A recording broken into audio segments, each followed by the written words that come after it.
धानका समाज के इस गरिमापूर्ण कार्यक्रम में समाज की प्रतिभाओं के सम्मान के कार्यक्रम की अध्यक्षता कर रहे हैं। इस शेखावाटी में इस समाज की दमदार आवाज और प्रमुख समाज सेवी झुंझुनू जिले के धानका समाज के अध्यक्ष रोहतास जी, इस मेहनत का समाज के पूरे देश में सम्माननीय,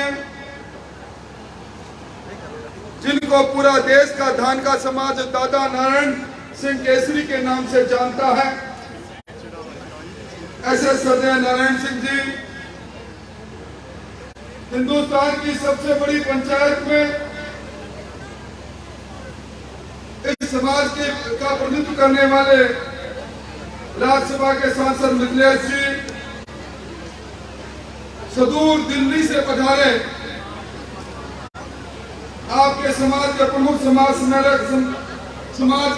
सेवक लक्ष्मण जी, अलवर से पधारे देशराज जी, धानका समाज के प्रदेश के अध्यक्ष इंद्र कुमार जी,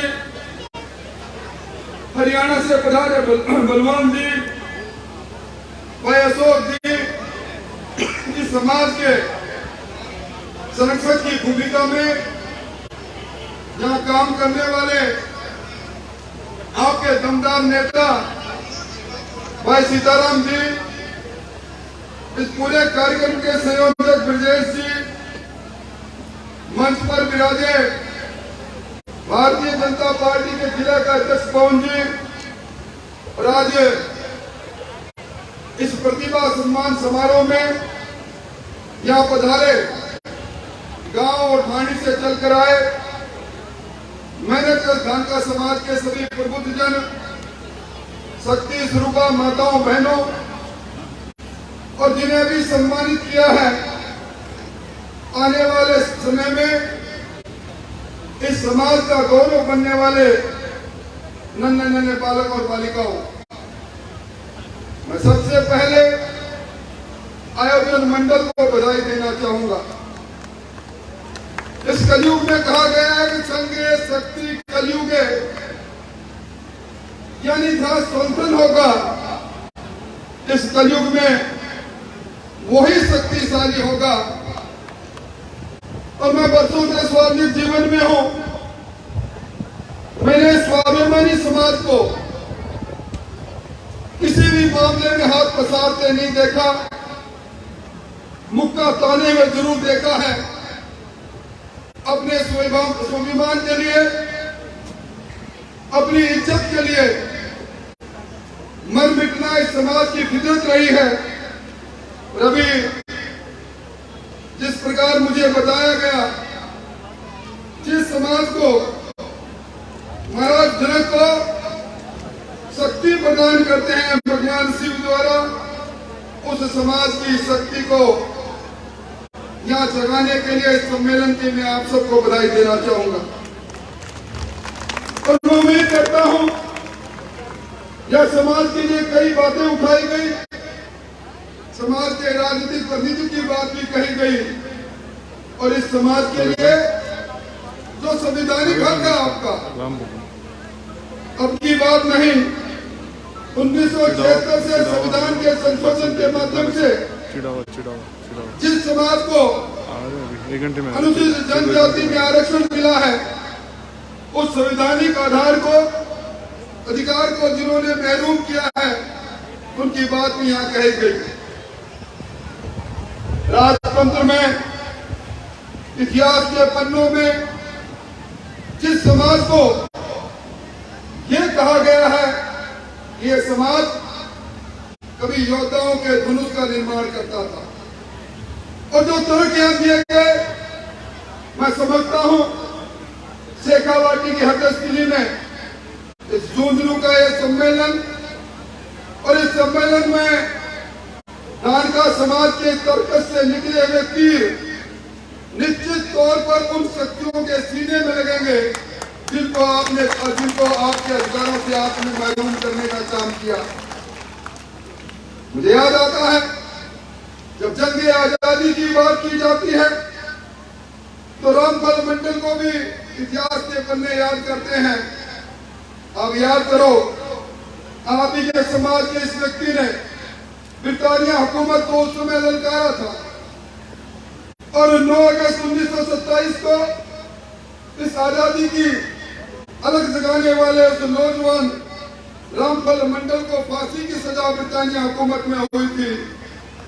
आज हमारा पूरा देश इस 9 अगस्त को आदिवासी दिवस के रूप में मनाता है, ऐसे हमारे शहीदों को नमन करता है। क्या कोई भूल सकता है उस जोगेंद्रनाथ मंडल को जो हिंदुस्तान और पाकिस्तान का जो विभाजन हुआ? अभी 4 दिन पहले 14 अगस्त को हमने विभाजन की विविधता को याद किया है। धर्म के आधार पर देश बटा, 6 लाख से ज्यादा लोगों का नरसंहार हुआ और उस समय पाकिस्तान के पहले कानून मंत्री जोगेंद्रनाथ मंडल पाकिस्तान में रह गए। और जब उन्होंने पाकिस्तान में तुष्टिकरण को देखा, अपने हिंदुओं पर अत्याचार अनाचार को देखा, उस समय उन्होंने आवाज उठाई, मंत्रिमंडल का पद छोड़ा, पाकिस्तान की जेलों में रहे और उसके बाद हिंदुस्तान के अंदर आए। पश्चिमी बंगाल के लोगों ने उन्हें सर और पलकों पर बैठाया, वो सांसद बने। वो समय जब बाबा साहब अंबेडकर चुनाव हार गए थे, इन्हीं ने जोगेंद्रनाथ मंडल ने अपनी सीट को छोड़ा और बाबा साहब को कहा, बाबा साहब आपने संविधान का निर्माण किया है, हमें आवाज दी है, हमें बोलना सिखाया है, हमें शिक्षा से जोड़ने का आह्वान किया है, आप आओ, लोकसभा में आपकी जरूरत है। ऐसे व्यक्ति को क्या हम बोल सकते हैं? मुझे इस बात की चिंता रही। निश्चित तौर पर जो मंच पर बैठे हैं, मैं कोई वफादारी नहीं करता, आप लोगों के बीच में कई बसंत जिंदगी के गुजरे हैं। आपके हक और हकूक की लड़ाई को सरकार में रहते हुए, सरकार के विपक्ष में रहते हुए हमेशा मैंने लड़ने का काम किया है। मैंने इसी राजस्थान की विधानसभा में, सीताराम जी आपको याद होगा, मैंने एक बार नहीं, मैंने 3 बार प्रतिपक्ष की तरफ से आवाज उठाई थी। गहलोत साहब, पिछली बार जब आप सरकार का गठन कर रहे थे, हमारे समाज के कुछ लोगों ने भी आपकी उस समय मदद की थी। आप इस समाज के साथ अन्याय क्यों कर रहे हो? ये धानक और धानका एक ही संबंध में एक आगे मात्रा लगाकर आप इनको इनके संवैधानिक अधिकार से क्यों महरूम कर रहे हो? आपको याद होगा, पहले गहलोत सरकार ने 2010 में इसी प्रकार के काम को किया था। मुझे याद है आपका प्रतिनिधिमंडल मिला, मैं सरकार में मंत्री था, अरुण चतुर्वेदी समाज कल्याण मंत्री थे। लगातार 3 दिन तक सचिवालय में बैठे और उसके बाद पूरे राजस्थान में आपके प्रमाण पत्र बनने का सिलसिला प्रारंभ हुआ। और जो ये सरकार आई, इस सरकार ने आकर आपके बच्चों के अधिकारों का हनन किया, आपकी प्रतिभाओं के सीने में खंजर घोंपने का काम किया। आपको याद होगा जब आपको भारतीय जनता पार्टी के कालखंड में जब प्रमाण पत्र जारी होते थे, विभिन्न प्रकार की नौकरियां निकली। आप ही के समाज के 143 नौजवान किसी न किसी छोटे बड़े पद पर पहुंचे और जो ये सरकार सरकार ने फिर वही पैंतरा चलाया और आपके उस अधिकार से आपको वंचित करने का काम किया। मैं समझता हूं निश्चित तौर पर अब इन बात का जवाब मांगने का वक्त आ गया। भाइयों, अभी एक नेशनल क्राइम ब्यूरो की रिपोर्ट जारी होती है। किस राज्य में कितने मुकदमे दर्ज हुए एनसीआरबी के रिकॉर्ड में दर्ज होते हैं। मुझे कहते हुए अफसोस है, आज पूरे मुल्क में अनुसूचित जनजाति पर जो अत्याचार अनाचार हो रहा है उसमें राजस्थान दूसरी पायदान पर खड़ा है और ये कहते हैं कि हम एससी और एसटी के हिमायती हैं। अभी 6 महीनों के आंकड़े में देख रहा था, राजस्थान के अंदर इस 31 जून तक 5415 प्रकरण एसटी एसटी के लोगों पर दर्ज हुए। इन्होंने दर्ज कराई एफआईआर, उनके साथ अनाचार अत्याचार हुआ। पर दुख तकलीफ इस बात की है 5415 में जो मामले दर्ज हुए उसमें 1104 में मात्र चालान पेश किया गया। शेष सरमाएदार लोगों ने अनुसंधान के नाम पर, अखबार के नाम पर जिनके साथ अन्याय हुआ उनको अकेले छोड़ दिया। वो अन्याय करके चला गया और राजस्थान में अशोक गहलोत की सरकार ने कोई कार्रवाई नहीं की। अभी इसी जून तक 488 हमारी बहनों के साथ बलात्कार हुआ। क्या बातें हैं। कभी हमारी बहन भीलवाड़ा के अंदर बकरी चराने जाती है, अपहरण कर लिया जाता है, बलात्कार किया जाता है, पट्टी में झोंक दिया जाता है। कभी हमारी बेटी खादूवाला में पढ़ने के लिए निकलती है, अपहरण किया जाता है, थाने में बैठे सिपाही लेकर जाते हैं, बलात्कार करते हैं, हत्या करके छोड़ देते हैं। कभी हमारी बच्ची के साथ अपहरण करते हैं, पिता पीछे भाग कर कहता है मेरी बच्ची को बचाओ। एक वाहन आता है, अपराधियों को कुचल कर चला जाता है, बच्ची का अपहरण हो जाता है। ये अनाचार क्यों? हम क्या बेआवाज हो गए? इस वोट की चोट से उन लोगों को संधारण करने का मौका अब आपके पास आ रहा है। ये जो मैं कह रहा था, ये 488 में जो पिछले 6 महीनों में मामले दर्ज हुए हैं, या प्रेस के लोग सुन रहे होंगे, ये आंकड़ा गलत हो तो मुझे बता देना, मैं बिना तथ्यों के बोलता नहीं। इसमें भी दुर्भाग्य इस बात का है कि सिर्फ 125 मामलों में अदालत में चालान होता है, बाकी में कार्रवाई नहीं। क्या कारण है? इन सारी बातों के लिए हमें सावचेत होना पड़ेगा। जहां तक राजनीतिक प्रतिनिधियों की बात है, जहां मौका मिलेगा, जहां योग्य व्यक्ति होगा, सीताराम जी मेरे काम करने की आदत को जानते हैं, हम आपसे दूर नहीं, मैं खासू दूर नहीं, थे मासू दूर नहीं, हमेशा। इसलिए कहना चाहता हूं भाइयों, तो कौन सी शक्तियां हैं जिन्होंने आजादी के बाद बाबा साहब अम्बेडकर को आगे बढ़ने नहीं दिया? वो कौन से लोग हैं जिन्होंने बाबा साहब के उस पंचतीर्थ को जिसको आज हमारा आने वाला नौजवान, आज हमारा विद्यार्थी देखना चाहता है, सुनना चाहता है। मऊ में जहाँ उनका जन्म हुआ, लंदन में जहाँ उनकी शिक्षा हुई, नागपुर में जहाँ उनकी दीक्षा हुई और चैतन्य नगरी मुंबई में, ये सारे तीर्थस्थल बाबा साहब के जीवनी से जुड़े हुए थे। किसी ने ध्यान नहीं दिया। मैं धन्यवाद देना चाहूंगा भारतीय और दुनिया के सबसे लोकप्रिय नेता नरेंद्र मोदी जी को। पंचतीर्थ का निर्माण भी किया और बाबा साहब के सम्मान में 14 तारीख को कितनी बार डाक टिकट से लेकर उनकी स्मृति चिरस्थायी रहे, इसके लिए भी काम किया। मैं इस अवसर पर आपसे एक ही निवेदन करना चाहता हूँ कि जिस प्रकार आप इन दिनों के अंदर वातावरण को देख रहे हैं, आज राजस्थान के अंदर सबसे ज्यादा अत्याचार से पीड़ित आप लोग होते हो। आपके हक और हकूक को तोड़ा जाता है, मरोड़ा जाता है। आपको इंसानी वोट बैंक के रूप में इस्तेमाल किया जाता है। चुनाव के समय में भेड़ की खाल में भेड़िया निकल कर आता है और आपके वोटों को खरीदने की कोशिश करता है। इन सब का जवाब देने का समय आ गया। आपको याद होगा जब जनधन खाते खोले जा रहे थे तो कई लोगों ने कई प्रकार की मजाक की थी। इन खातों से क्या होगा? आज डायरेक्ट बेनिफिशियरी ट्रांसफर के अंतर्गत अगर सबसे ज्यादा लाभ किसी को मिला है मोदी जी के जनधन खातों का, तो हमारे कमजोर और कमीने वर्ग के लोगों को मिला है। पहले राजीव गांधी ने कहा था 1 रुपया भेजता हूं, 15 पैसे उस लाभार्थी के पास पहुंचते हैं।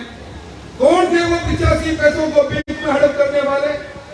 अब उनका दरवाजा बंद करने का काम किसी ने किया तो इस देश के प्रधानमंत्री जी ने किया।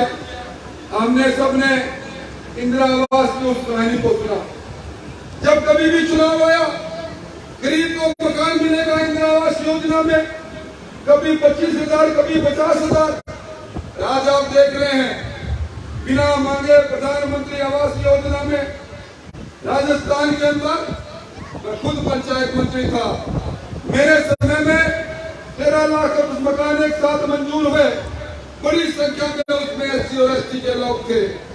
परंतु ये सरकार आई, प्रधानमंत्री आवास योजना पर भी जिस प्रकार की इन्होंने आपाधापी की, वो लोग जो पात्रता रखते थे, जिनकी संख्या 8,40,000 थी, उनको महरूम करने का काम किया, क्योंकि पोर्टल पर समय पर सारी बातों को भेजा नहीं। उस समय जो सूचनाएं भेज रही थी उनको सही नहीं भेजा। आज उसमें बड़ी संख्या के अंदर हमारे समाज के व्यक्ति वंचित रह गए। आज चुनाव के समय में अब महंगाई राहत के नाम पर सरकार पैंतरा बदल रही है। सरकार अब कह रही है 100 यूनिट तक की बिजली फ्री करेंगे। महंगाई राहत में कह पाओ में आओ, वोट दे जाना और बिजली फ्री का मेरा गारंटी कार्ड ले जाना। कभी सरकार कहती है अन्नपूर्णा किट देंगे, एनएफएसए से लाभान्वित लोगों को ये किट ले जाना और आने वाले 3 महीने बाद होने वाले चुनाव में वोट दे जाना। कभी कहती है स्मार्टफोन ले जाना और वोट दे जाना। ये सरकार वही सरकार है जिसकी सरपरस्ती के अंदर 4 साल 7.5 महीने आपके अधिकारों से आपको वंचित इन्होंने किया। इनको कभी याद नहीं आया और आज जो कुछ भी ये कर रहे हैं, हर एक चीज के अंदर भ्रष्टाचार का तांडव है। महंगाई राहत की बात कहने वाली कांग्रेस की सरकार से मैं पूछना चाहता हूं, क्या ये सही नहीं? पूरे हिंदुस्तान में सर्वाधिक महंगाई दर 9.6% अगर कहीं है तो राजस्थान में क्यों? क्या ये सही नहीं? पूरे हिंदुस्तान में सर्वाधिक बेरोजगार की दर 28.6 है राजस्थान में, तो क्यों? क्या ये सही नहीं कि राजस्थान में लूट और झूठ का शासन चल रहा है? क्या ये सही नहीं कि राजस्थान के सचिवालय में जब फाइन होनी चाहिए वो नोट मिलते हैं, सोने के बिस्कुट मिलते हैं? क्या माजरा है? तो सरकार जो भ्रष्टाचार के तांडव को मचा रखी है, जहाँ सबसे ज्यादा अन्याय अत्याचार के आप शिकार होते हो, इस सरकार की कथनी और करनी आपके सामने है। और दूसरी तरफ मोदी जी की सरकार, केंद्र की सरकार, हर घर में 2024 तक स्वच्छ पानी पहुंचे, आपका समाज भी उससे वंचित नहीं। हर घर को शौचालय मिले, इज्जत घर मिले, आपका समाज भी वंचित नहीं। दीनदयाल विद्युतीकरण योजना में हर घड़ी तक बिजली का है, इस सरकार ने आकर बंद कर दी। आयुष्मान में हर गरीब को 5 लाख तक का इलाज मुफ्त मिले, तो दोनों की तुलना आपको करनी है। मैं तो इस वक्त में वो लंबी बात नहीं कहूंगा, पर लंबे अंतराल के बाद ये समाज एक मंच पर आया है। ये विंगम दृश्य में कई दिनों बाद देख रहा हूँ।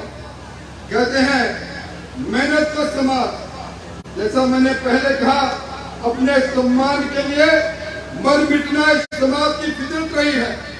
यह समाज वो समाज है जिसको भगवान शिव ने आपके पूर्वज जनक जी को एक शक्ति प्रदान की थी। आज का समय संगठन होने का समय है और मैं उम्मीद करता हूं कि आप निश्चित तौर पर इस बात को करेंगे। और मैं ये वादा करके जा रहा हूं, आपके जाति के प्रमाण पत्र की जो विसंगतियां है, समय का चक्र घूम रहा है, दीवार पर लिखा हुआ साफ दिखाई दे रहा है। इस शेखावटी में इस कांग्रेस का चूपड़ा साफ होना है। और जब सरकार और सत्ता आएगी, जब कलम में ताकत आ जाएगी, सीताराम जी, उसके 1 महीने के अंदर अंदर ये जो विसंगतियां हैं ये दूर नहीं हो जाए तो फिर कहना कि अच्छा फुटबॉल का इंसान लफाजी करके चला गया। आपकी भावनाओं से मैं अवगत हुआ, आप हमारे साथ हैं, हम आपके साथ हैं, और हम उसी बात पर सबका साथ करेंगे, सबको विश्वास में लेंगे, सब प्रयास करेंगे और सबका विकास करेंगे। इसी संकल्प के साथ उन प्रतिभाओं को धन्यवाद देना चाहूंगा। बहुत अच्छा लगा, मैंने बेटियों को इस मंच पर बड़े ही सजे हुए कदमों में आत्मविश्वास से आते हुए देखा। जिस समाज की बेटियों में कितनी प्रतिभाएं, जिन्होंने अपने अपनी शैक्षणिक योग्यता में रिकॉर्ड बनाया है, वो समाज कभी पिछड़ा नहीं रह सकता। वो समय चला गया जब समाज में अशिक्षा का अंधेरा था, अब शिक्षा का उजाला है। और कहते हैं जहाँ शिक्षा है, वहाँ सम्मान भी आता है, वहाँ चेतना भी आती है, वहाँ जागरूकता भी आती है, और जहाँ चेतना और जागरूकता रहती है तो समाज को आगे बढ़ने से कोई रोक नहीं पाता। मैं सीताराम जी आपको, रोहतास जी आपको, और विशेष तौर पर आज जो आए हैं दादा नारायण सिंह जी को, मिथिलेश जी को, जोगाराम जी को, लक्ष्मण जी को, इंद्र कुमार जी को, बलवान जी को, अशोक जी को, सबको धन्यवाद देना चाहूंगा। और एक बात कहकर अपनी बात समाप्त करता हूँ। आज समाज की जादम पर आपने मुझे बुलाया है। मैं आपके समाज का वैसे तो नहीं हूँ, पर आज के बाद अपने समाज का अंग मानना, अपने समाज का भाई मानना, अपने समाज का रिश्ता मानना, खून का रिश्ता नहीं है पर फिर भी रिश्ता है। जिंदाबाद। और मैं तो ये कहूंगा कि अनेकों लोग बैठे हैं मेरे जन्म दिवस पर जो फूल देते हैं, वो उसके साथ खून का रिश्ता भी बन गया। कि रिश्तों को निभाने के लिए जो कुछ भी करना पड़ेगा, जिस भी स्थिति में करना पड़ेगा, पीछे नहीं हटेंगे। आओ व्यवस्था परिवर्तन के अंदर हम सब लोग लगे, आप सब लोग आए। प्रतिभाओं का सम्मान, मेहमानों का बहुत